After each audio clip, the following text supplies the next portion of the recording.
오늘 우리는 스스로 자멸했습니다. 상대가 잘했다기보다는 우리 팀의 원인이 있습니다. 모든 일을 그르치고 있는 3명의 엑스맨이 존재합니다. 굳이 누군가를 콕 집어 말하지 않아도 그들 스스로가 느끼고 있을 겁니다. 토트넘의 부주장 로메로가 인터뷰로 내부 고발을 해 한바탕 뒤집어졌습니다. 지난 경기에서 한 골 2도움을 기록한 주장 손흥민은 이번 풀럼전에서는 침묵하고 말았는데요.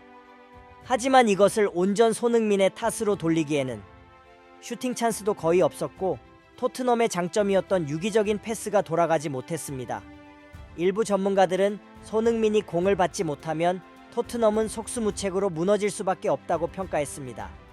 명장으로 평가받던 포스테코글루 감독 또한 이번 경기에서 자신의 한계를 드러냈다는 평가를 받았습니다.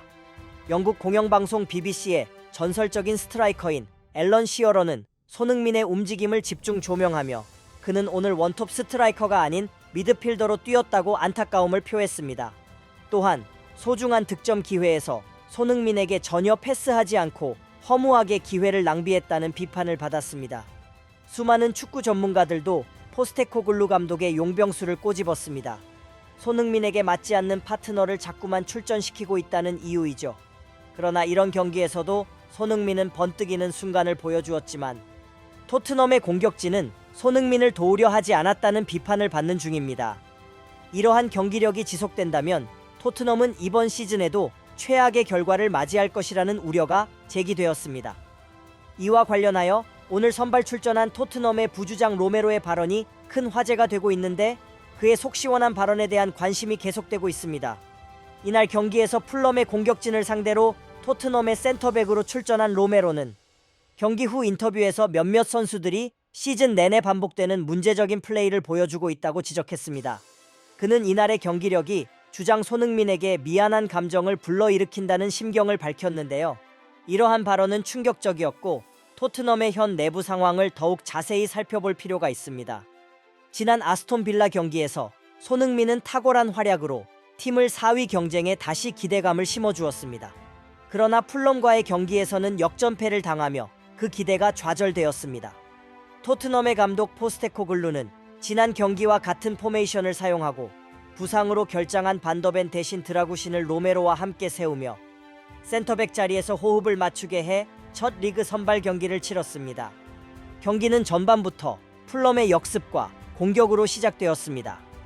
풀럼은 토트넘의 패스를 차단하고 역습을 통해 골을 위협했으며 결국 전반 41분에는 풀럼이 무니수가 선제골을 기록했습니다. 토트넘은 전반 추가 시간에도 공격 기회를 만들지 못했고 전체적으로 경기 주도권을 잡지 못했습니다. 하지만 사실 토트넘이 선제골을 넣을 수 있던 찬스는 그 이전에도 있었습니다. 39분경 측면에서 토트넘이 공을 끊어내면서 순간적으로 수적 우세 상황에 놓였고 쿨루셉스키가 공을 잡은 박스 근처 토트넘의 공격진만 무려 3이 있었습니다. 이때 손흥민은 이전 경기들과 같이 살짝 백스텝을 밟으면서 오프더볼 움직임을 통해 다시 한번 노마크 찬스를 만든 뒤 패스를 기다렸습니다. 하지만 쿨루셉은 이 상황에서도 또다시 탐욕을 보여줬습니다. 자신의 눈앞에 무려 수비수가 4명이 포진해 있음에도 불구하고 그 사이로 슈팅을 시도하면서 손흥민을 화나게 만들었습니다. 이는 바로 직전 아스톤 빌라전의 이기적인 플레이가 그대로 오버랩되는 장면이었고 저 밀집된 수비 사이로 슈팅을 시도하는 쿨루셉을 생각을 팬들은 이해를 할 수가 없었습니다. 이날 토트넘의 공격진도 형편없었지만 수비진은 더욱 최악이었습니다. 특히나 이번 겨울 바이엘은 뮌헨과의 영입 경쟁에서 승리하며 데려온 드라구시는 이번 경기로 인해 팬들의 기대감이 산산조각나고 말았습니다. 풀럼의 공격진은 유독 드라구신을 집중 공략했습니다. 전반전의 선제골은 드라구신의 맨마킹 실수에서 비롯되었고 후반전 역습을 통해 한 골을 더 넣으면서 승리에 한 발자국 다가갔습니다. 이번 경기에서 토트넘은 높은 점유율에도 불구하고 슈팅 숫자에서 밀려나는 모습을 보여주었습니다. 그리고 경기가 진행되는 동안 풀럼은 코너킥 상황에서 3번째 득점을 추가하며 사실상 자신들의 홈에서 토트넘을 상대로 승리를 확정지었습니다. 이에 토트넘은 후반전 3명의 선수를 교체하여 상황을 바꾸려 했고 실제로 득점에 가까운 장면이 여러 차례 있었습니다. 66분 손흥민이 드리블로 풀럼의 수비수를 무력화시키며 존슨에게 올려준 결정적인 크로스는 사실상 한 골을 떠먹여준 것이나 다름없었습니다. 하지만 브레넌 존슨은 이 패스를 발에 빗맞히면서 기회가 무산되었습니다. 그리고 곧바로 1분 뒤 베르너에게 이것보다 더 골에 가까운 크로스가 날아갔으나 베르너는 축구 역사에 남을 만한 역대급 빅찬스 미스를 기록하면서 어린아이도 넣을 수 있던 기회를 골문 밖으로 걷어내고 말았습니다. 사람 같지도 않은 베르너의 이 어처구니 없는 플레이를 보자 토트넘의 팬들은 점점 실망하며 경기장을 떠나기 시작했습니다. 결국 히샬리송마저 득점 기회를 놓쳤고 손흥민은 로셀소의 투입과 함께 벤치로 물러났습니다. 토트넘 팬들은 현재 토트넘을 의도적으로 망치려 드는 3명의 엑스맨이 있다고 주장합니다. 그것이 바로 베르너와 존슨 그리고 쿨루셉스키입니다. 쿨루셉스키는 의도적으로 손흥민 쪽을 무시하면서 슈팅 욕심을 부리며 공격 찬스를 날려버렸고 베르너와 존슨은 우리 팀의 공격수인지 상대팀의 수비수인지 이제는 분간이 안 갈 정도입니다. 결국 로메로가 인터뷰로 간접적으로 계속해서 팀의 승리에 악영향을 주는 선수들을 저격한 발언은 토트넘의 현재 상황과 문제점을 다시 한번 직시하게 만들었습니다. 토트넘은 이번 경기에서 한 골도 넣지 못하면서 11년 만에 풀럼에게 승점 3점을 내줘야 했습니다. 손흥민은 패스 성공률 89%를 기록하고 슈팅 기회도 한 번 창출했으며 팀 내 3위에 해당하는 평점을 받았지만 결국 승리를 가져가지 못했기에 아쉬운 경기였습니다. BBC의 분석가인 앨런 시어러는 이날 손흥민의 움직임을 주목해야 한다고 언급했습니다. 손흥민의 히트맵을 보면 거의 항상 중앙에 위치해 있다는 것을 확인할 수 있으며 중원에서의 활동량이 부족하자 손흥민이 미드필더 위치까지 내려간 걸 확인할 수 있었습니다. 시어러는 또한 쿨루셉스키와 브레넌 존슨의 경기력을 비판했으며 이들의 턴오버 숫자가 모두 34개로 말도 안 되게 높았다고 언급했습니다.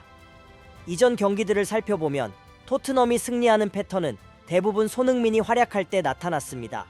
하지만 이번 경기에서 손흥민은 탐욕을 부리는 팀 동료들을 뒷바라지하느라 최전방 위치에 제대로 머무를 수 없었고 결국 이는 토트넘 공격 작업의 퀄리티 저하로 이어졌습니다. 이 상황은 마치 직전 시즌 콘테의 토트넘을 떠올리게 합니다. 그 시절 콘테는 애제자 페리시치를 아끼느라 손흥민을 활동 구역을 뺏기 시작했고 손흥민의 있어야 할 왼쪽 측면 하프 스페이스에 페리시치가 이동해 있으면서 손흥민은 중원으로 밀려나며 마치 중앙 미드필더처럼 뛰어야만 했습니다. 토트넘 팬들은 이번 시즌도 무관으로 끝나고 심지어 챔스 진출까지 하지 못한다면 포스텍 감독이 그렇게 비난받던 콘테와 다를 게 뭐가 있느냐고 주장합니다. 그리고 이는 일리가 있는 지적입니다. 포스텍은 파컵과 리그컵을 모두 탈락해버렸으며 리그 초반에는 나름 돌풍을 일으키며 우승 경쟁자로 여겨졌지만 이제 이번 시즌 토트넘이 달성할 업적은 단 하나도 없게 되었기 때문입니다. 결국 토트넘 입장에서 마지막으로 챙겨내야 할 건 챔스 진출권밖에 없는데 이번 풀럼전을 패배하면서 그것조차 빨간불이 켜졌습니다. 6위 맨체스터 유나이티드가 뒤에서 토트넘을 바싹 추격하고 있고 토트넘이 2시즌 연속으로 챔스 진출에 실패한다면 이제 계약 기간이 얼마 안 남은 손흥민은 이적을 도모할 수도 있습니다. 토트넘과 포스텍 감독은 손흥민을 붙잡기 위해 하루빨리 해결 방안을 제시해야 할 것입니다. 항상 시청해 주셔서 감사드립니다. 구독과 좋아요는 영상 제작자를 춤추게 합니다.